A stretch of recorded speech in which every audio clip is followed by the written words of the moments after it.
Well, indeed, yes, more revelations about the time frame of what happened here after these two young students were stabbed to death not far from here. It appears that the prime suspect in this case tried to get into this particular assisted care living complex nearby, and we can join one of the residents here, Jason Derbyshire. Jason, thanks very much for speaking to us. Yeah. I know this was shocking for you. Yeah.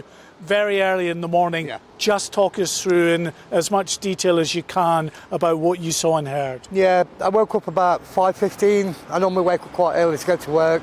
Like I say, I've not been here long. Opened the curtains and there was just some guy stood under this archway, all dressed in black, got a black rucksack, black beanie hat on, just staring at the edges over there. Gone back in my room, had a wash. 30 seconds later, there's really loud banging, trying to get through that window. I didn't see the security guard come out, but apparently he did. The guy asked him, is it a hospital or a hostel? He went, no, it's a hostel. And then he just came back through this archway and just walked off there, dead calm.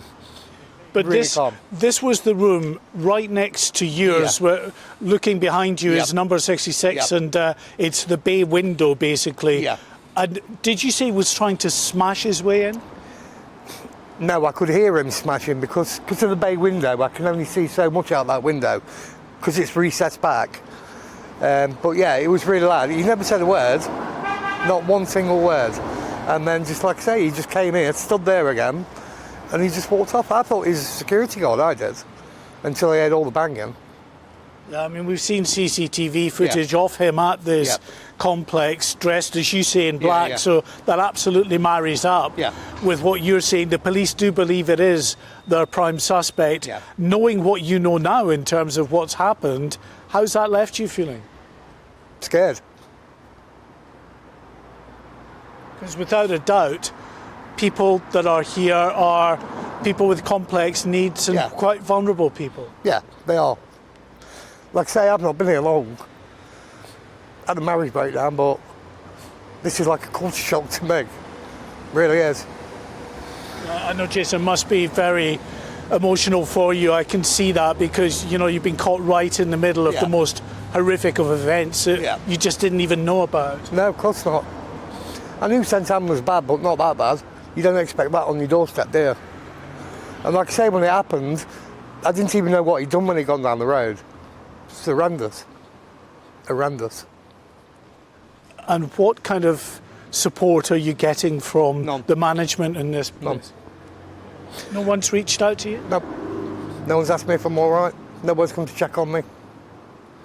No one. I'm really sorry to hear that. I mean, when you got the news, as everybody else did, about how these events unfolded, Jason, I can only imagine you must have been absolutely horrified. Well, yeah, I'm a father. So yeah, it's horrendous. Absolutely horrendous. How someone can do that, I don't know. I really don't know. They've got all the lives in front of them. So young.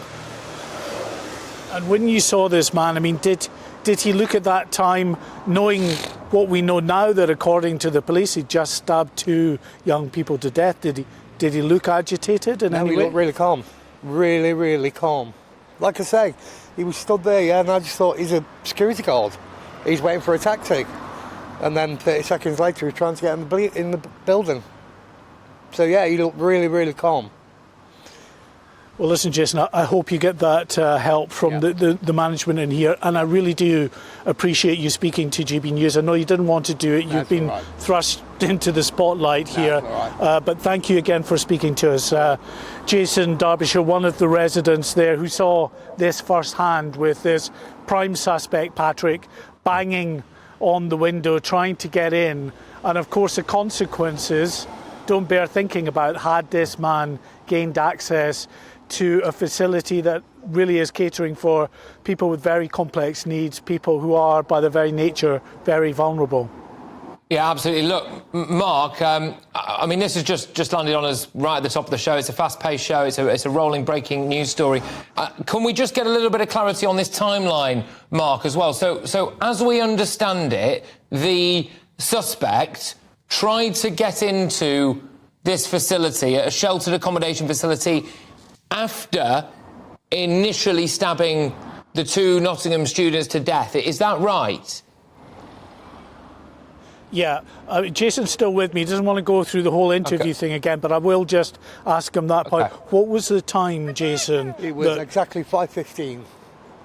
Yeah. And did you look at a watch or something to confirm that? Yeah, I picked my phone up like I normally do, looked at the time, opened the curtains, because it's summertime, I'm up quite early anyway, used to going to work, so yeah, it was 100% 5:15 in the morning. Yeah. 100%. Yeah, quarter past 5 in the morning. So actually some considerable time after the tragedy in which, of course, these two young students were murdered, because we know, according to the police, that the timeline for the emergency calls was 4 minutes past 4 in the morning.